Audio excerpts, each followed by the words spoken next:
Saya Kapten Penerbang Rio dan Kapten Penerbang Iskandar. Saat ini saya sendiri menjabat sebagai Kepala Urusan Dalam untuk Skadron Udara 2 dan Pak Iskandar sebagai Kasubsi Ops Ut Skadron Udara 2. Kami berdua bertugas sebagai penerbang pesawat CN-295 yang dioperasikan oleh Skadron Udara 2 yang berhome base di Pangkalan TNI AU Halim Perdana Kusuma.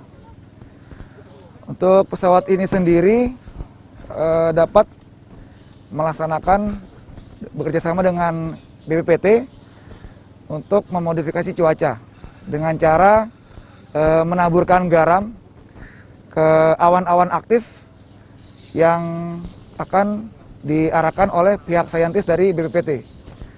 Sehingga nanti tugas kami utamanya membawa garam berkisar 2.000 kg sampai dengan 2.400 kg menuju ke area, terutama di Sumatera Selatan. Untuk seminggu ini area kami berada di Jambi, terus Banyu Asin, Musirawas, dan Oki. Nanti pada saat di atas, pihak saintis dari BPPT akan mendampingi kami karena beliau-beliaunya lebih tahu awan-awan mana yang akan pas untuk ditaburi garam. Oh, bisa jelaskan sama rekan saya, Kapten Iskandar. Untuk kendalanya sampai dengan saat ini yang kita sering hadapi, yaitu yang pertama, kondisi cuaca yang saat ini memasuki musim kemarau, sehingga jumlah awan yang akan kita semai sangat sedikit. Jadi kita harus mencari awan tersebut dengan mencarinya di area yang lebih besar. Untuk hari ini kami melaksanakan penyemaian di daerah Kalimantan bagian barat, dan di sana pun kami merasakan karena kondisinya yang kering sehingga awan tersebut agak sulit untuk kita semai karena awan-awan tersebut tidak berpotensi untuk hujan.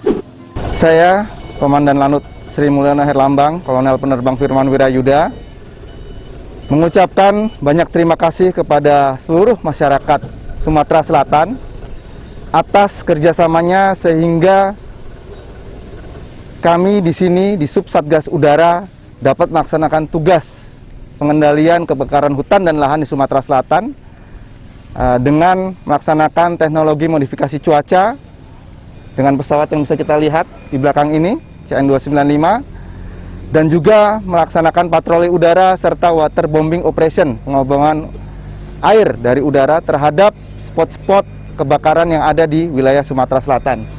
Ini semua tidak akan efektif atau terselenggara dengan baik tanpa adanya kerjasama dari seluruh komponen masyarakat di Sumatera Selatan. Kemudian kami menyampaikan di tengah pandemi ini kita harus tetap semangat, kita harus tetap maju dan kuat dengan tetap menjaga protokol kesehatan. Jangan lupa selalu memakai masker, menjaga jarak, dan menjaga stamina, berolahraga, dan pola makan yang sehat. Demikian, salam Swabwana Paksa.